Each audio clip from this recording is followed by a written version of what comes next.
কর মিনু, এই কটা নারকেল কোড়াতে সন্ধে পার করে দিবি মনে হচ্ছে। তাড়াতাড়ি তো করছি গিন্নিমা, আর এই কটা নারকেল কোথায়? এক ঝুড়ি নারকেল, সে তো আর কম নয়। এতদিন পর খোকা বাড়ি ফিরছে। খোকা আমার নারকেল নাড়ু খেতে বড় ভালোবাসে, তাই তো হারুকে দিয়ে বাজার থেকে এতগুলো নারকেল আনালাম। এই তো হয়ে এসেছে গিন্নিমা, আর দুটো কুড়ালেই হয়ে যাবে। আমার খোকা আবার যে সে নারকেলের নাড়ু খাবে না, ধব ধবে সাদা নারকেলের নাড়ু হতে হবে। ঘি দিয়ে নারকেলটাকে পাক দিতে হবে, তারপর চিনি দিয়ে ক্ষীর দিয়ে পাক দিয়ে তৈরি করতে হবে। বলছি গিন্নিমা, একটা কথা বলবো? হ্যাঁ বল না, কি বলবি? একটা নারকেল আমাকে দেবে গিন্নিমা? বাড়িতে নিয়ে যাব। সমুটাও বড় ভালোবাসে নাড়ু খেতে। এই তোদের ছোট লোকেদের এক দোষ, ছুতো করে সব বাড়ি নিয়ে যাবার ফিকির। না বাবু, তোকে কোনো কিছু বাড়িতে দিতে পারবো না। তোর দুরবস্থা দেখে তোকে কাজে রেখেছি, মাস মাস মাইনে দিচ্ছি, তারপরেও এই চাই ওই চাই আর তাই চাই। ঠিক আছে গিন্নিমা। ঢং, নে নে হাত চালা। মানদা, ওরে ও মানদা, উনুনে দুধটা বসা, আমি আসছি। খোকার জন্য আবার ক্ষীর বানাতে হবে।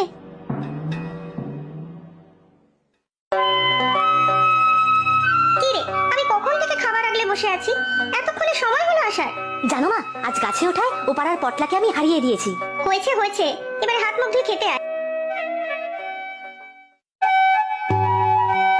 ও মা, আজও পান্তা ভাত? ধুর, একটু কষ্ট করে খেয়ে নে বাবা।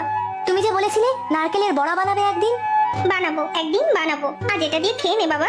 জানো মা, রেল লাইনের ধারে যে পেয়ারা গাছগুলো আছে তাতে প্রচুর পেয়ারা হয়েছে। কাল কয়েকটা পেরে আনবো, তোমাকেও একটা দেবো। তুমি তো পেয়ারা খেতে ভালোবাসো, আমি যেমন নারকেল। সবই আমার কপাল। কাঁদছো কেন মা বলো তো? ঠিক আছে, আমি আর কখনো নারকেলের বড়া খেতে চাইবো না।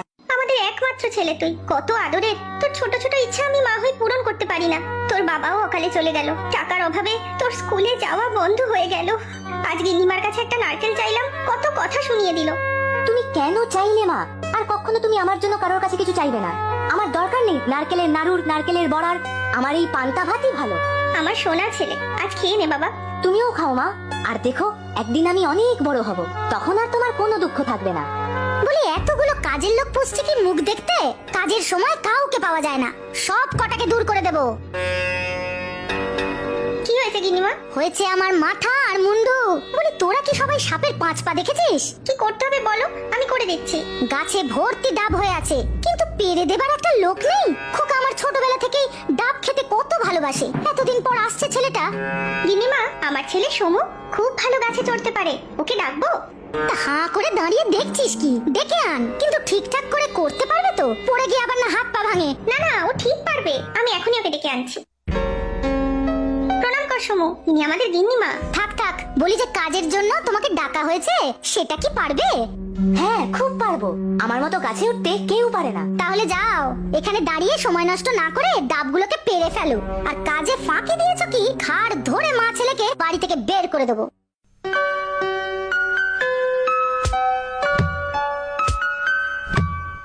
বাহ মিনু, তোর ছেলে তো বেশ কাজের দেখছি।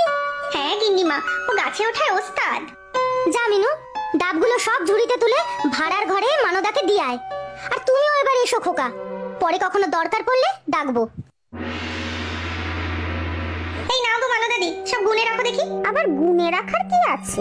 এমন পাষাণ হৃদয় ব্যাপার দুটো দেখিনি। গিন্নিমাকে না দেখলে বিশ্বাস করতাম না, এত বড় বাড়ি, এত টাকা পয়সা, কিন্তু একেবারে হার কেপ্পন।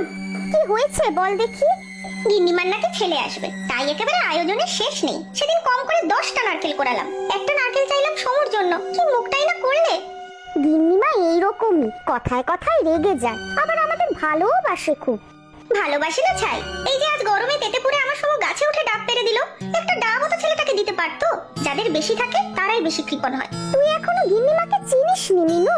এই তো 2-3 মাস হলো কাজে ঢুকেছিস, গিন্নিমায়ের মতো মানুষ হয় না। আমি ঢের মানুষ চিনি, তাই তো বলছি ডাবগুলো গুনে রাখো, পরে আবার গিন্নিমা বলবে আমি চুরি করে নিয়ে গেছি।